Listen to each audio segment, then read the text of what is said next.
Hello and welcome to Bloke on the Range, standing in the only doorway in my entire house that's actually suitable for what we're going to talk about today, which is the particular problems of barricade shooting with bolt action, specifically turnbolts. And the reason behind this is I don't get to shoot against barricades very, very often, but it comes up in competition.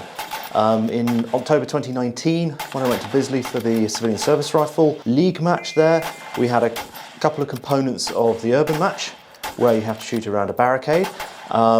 Finish Brutality will hopefully be there in about a month's time, and there's often barricades and things like that there, and I'm shooting the Sterling conversion number 4. And just before the end of the year, I got a little opportunity to have a little play and try to find a technique that actually worked properly with that kind of rifle.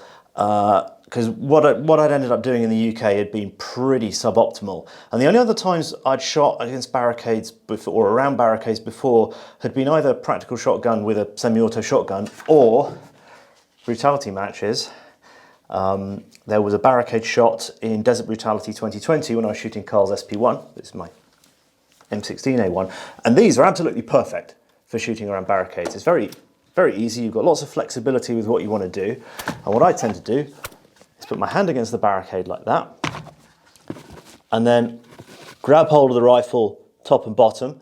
The recoil is very straight back on these. There's almost no muzzle climb at all, and you can just knock them in quite easily. And with these original triangular handguards, you've got loads of notches top and bottom, so you can really put your finger and your thumb in and really get a good purchase on it, and there's absolutely no question. And because you've got a high sight line, there's no worries about your finger disturbing your sight picture. So you really, you just got to find something that works for you, how much you lean into it, how high you go, how much you squat down, where you hold it. A lot of people these days like to hold up here, or they've got some down grip, or they've got a little appurtenance on the side that they can push against. But certainly with a plain rifle, I tend to just wrap my fingers around like that and give it some. But the problem occurs with a bolt action, if I can just balance and stay. So let's take this. I'm going to put some of these plastic training rounds because they're kind of cool. I'll just show you a little slight issue with these aren't slick at all with charging this. You know, these are really not slick at all. Of course, camera's on, it fails. That'll do. Yeet. So, the first problem is, if you wrap your finger around like I was doing there, I now can't see the sights. So that's an obvious problem. Second problem is, it's not so bad on a cock on open. I've got the Tikka down there, which I'll show you in a minute. There's a lot more disturbing the position. You've got a lot more going on, and you've got to have a decent hold of the rifle to close the bolt, particularly on cock on close. And what I found was that the trick is to put, it worked on the range, is to hold it so that you can just see the front sight. And I'll insert a shot of me taking that handheld with the camera so you can see what that looks like. So either holding it with your fingertip like that, or the edge of your thumb like that. It's actually kind of hard to keep hold of the thing. So if I hold it like that, I can see the front sight. I can keep it under control through the repetition cycle.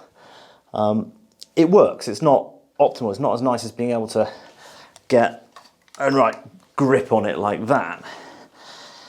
Now, you'll probably see partly why I go on about I like handguards, because I certainly found in the UK at the Civilian Service Rifle match with the Tikka, which has a sort of standard hunting style stock on it, if you do that, you're touching the barrel.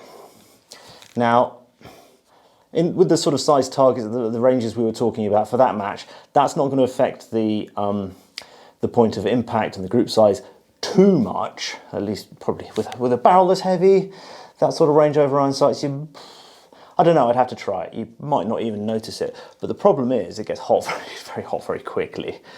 So the question is, how on earth do you hold on to this? And I was having great difficulty trying to find a way live, because just holding it conventionally and then against really doesn't work for me. I've got to put my hand against it. And I ended up, if I remember rightly, holding it basically like this. Have a look there. Trying to keep my fingers off the barrel. And then, okay, these camera's running, so of course things are going wrong. No retakes on Bloke in the Range. Whee.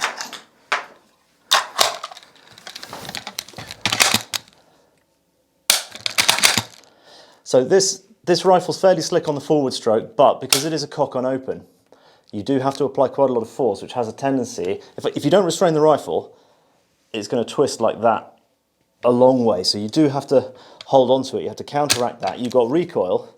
These are fairly, well, they're not too bad on the recoil, but it is a 308. Bum. Bum. And learning this on the clock live was kind of hectic, I must say. So if we just go back to a number 4, because it's cock on close, I can lift that bolt with a fingertip without rotating the rifle at all. And then it's closing it that's the issue. With the Tikka, it's kind of the other way around. I can't open that bolt with, in fact I can probably turn the rifle right over. Yep, I can turn the rifle right over without opening it. So yeah, I mean, basically you've got to find out something that works for you, and that sort of works for me. I hope that was at least vaguely interesting, and the difference between cock on open and cock on close was vaguely interesting there, the different points at which you have to pay attention and so on. But fundamentally, semi-autos are far superior and these are obsolete. But they're an awful lot of fun and I really enjoy them, which is why I own quite a few of them and like showing them off on Bloke on the Range. So, thank you very much for watching. Thank you to all our patrons who support the channel. If you haven't become a patron yet, please consider doing so because it really helps us to keep growing the channel and stuff. And I will see you again sometime. Bye.